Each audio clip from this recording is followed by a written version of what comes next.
ভয় নয়, মৃত্যুর জন্য প্রস্তুতি। ভ্রমণে বের হলেই সঙ্গে রাখেন কাফনের কাপড়।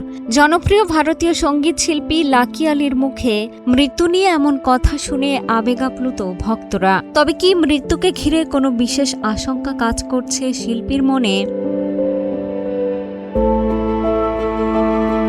সম্প্রতি এক অনুষ্ঠানে জীবন ও মৃত্যুর অনিবার্যতা নিয়ে খোলামেলা কথা বলেন লাকি আলি। জানান তিনি মৃত্যুর জন্য মানসিকভাবে প্রস্তুত। শুধু তাই নয়, ভ্রমণের সময় কাফনের কাপড় হিসেবে নিজের সঙ্গেই রাখেন হজের ইহরামের পোশাক। লাকির মতে তিনি কাউকে মৃত্যুর জন্য প্রস্তুত করছেন না, বরং নিজেই সেই যাত্রার জন্য প্রস্তুত। একদিন সবাইকেই চলে যেতে হবে, মৃত্যু জীবনেরই অনিবার্য অংশ।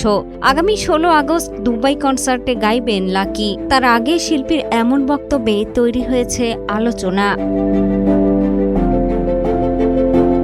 কারো কাছে লাকি আলির গান মানে শৈশবের স্মৃতি, কারো কাছে কৈশোরের প্রেম, আবার কারো কাছে জীবনের একান্ত মুহূর্ত।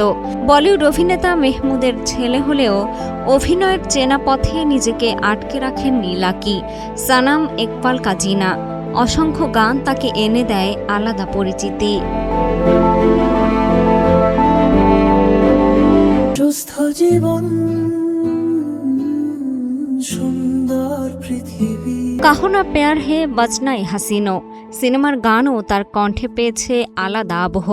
একদিকে মৃত্যুকে সহজভাবে মেনে নেয়ার মানসিকতা, অন্যদিকে জীবনের অনুভূতিকে গানে ধরে রাখার ক্ষমতা।